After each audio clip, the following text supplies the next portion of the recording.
पैसों को निवेश करने वाला और पैसों की अधिक लालच में, ये कह लो कि उसे एक तरह का जुआ का खेल बना देने वाला, इन दोनों के बीच ना एक फ़र्क होता है। हालांकि पैसों की चाहत सबको होती है और अधिक धन बढ़े, ये सबकी चाहत होती है, और जितने कम समय में जितना ज़्यादा हो सके ये भी सबकी चाहत होती है। लेकिन जो सही तरीके से निवेश करता है ना, उसकी खासियत ये होती है ना कि वो सबूरी रखकर, सब कुछ सोच समझकर, और साथ ही साथ क्या खतरे भी जुड़े हुए हैं उसको भी ध्यान में रखते हुए एक सही रास्ते को अपनाने का कम से कम प्रयास करता है। क्षणिक सुख के चक्कर में गड़बड़ नहीं कर देता है, और जो उसी पैसे को जुए के रूप में खेलता है ना, वो उसकी लत में इतना डूबा रहता है कि उसे दुनिया का ना कोई दूसरा कामकाज नज़र आता है ना कुछ और वो अपनी तबीयत तक ख़राब कर लेता है, अपने रिश्ते तक ख़राब कर लेता है। तो जो अपने मन पर काबू रख लिया ना, वो एक अच्छा निवेश करने वाला है, और जो उसको हावी होने दे दिया वो सारे रिश्ते तोड़ बैठता है। तुम निवेश करो, मैं बिल्कुल मना नहीं कर रहा, थोड़ी सी जानकारी प्राप्त कर लो कि कैसे क्या होता है, और तुम्हारे हाथ में जो फ़ोन है ना, वो तुम्हें जानकारी प्राप्त करने में और सही लोगों से मिलवाने में तुम्हारी मदद भी करेगी। जो तुम रोज़ अखबार पुस्तिकाएँ खरीदते हो वो भी तुम्हारी सहायता करेगी।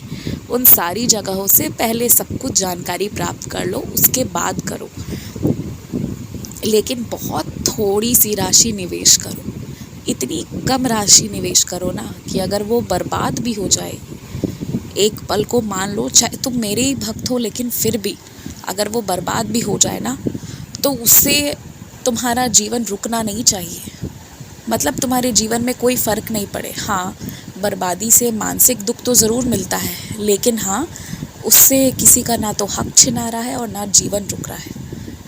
बस ये मान लो कि वो एक तरह से तुमने उस पैसे को लगाया, तो समझ लो तुमने किसी को दान कर दिया।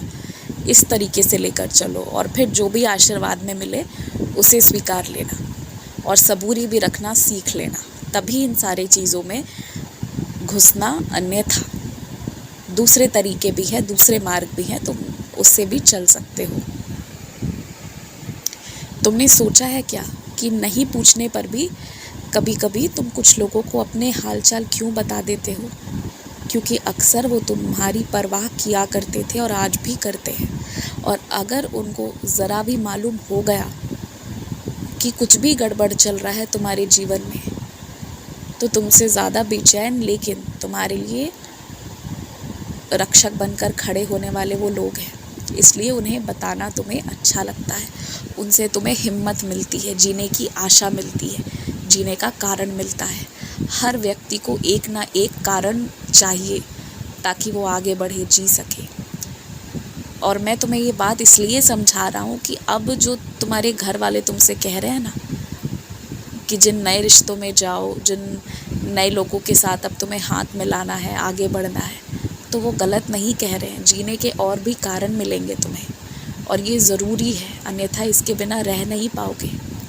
एक और बात सुनो, मेरे किसी भक्त की तुलना किसी भक्त से मत करो, ये बहुत गलत होगा। किसके साथ क्या हुआ है ये किसी को नहीं पता, मैं सब देख रहा हूँ, इसलिए किसी की तुलना नहीं होनी चाहिए। जिससे जो सीखना है वो सीखो, और जिसकी जो गलत आदत है वो नज़रअंदाज करो। खुश रहो।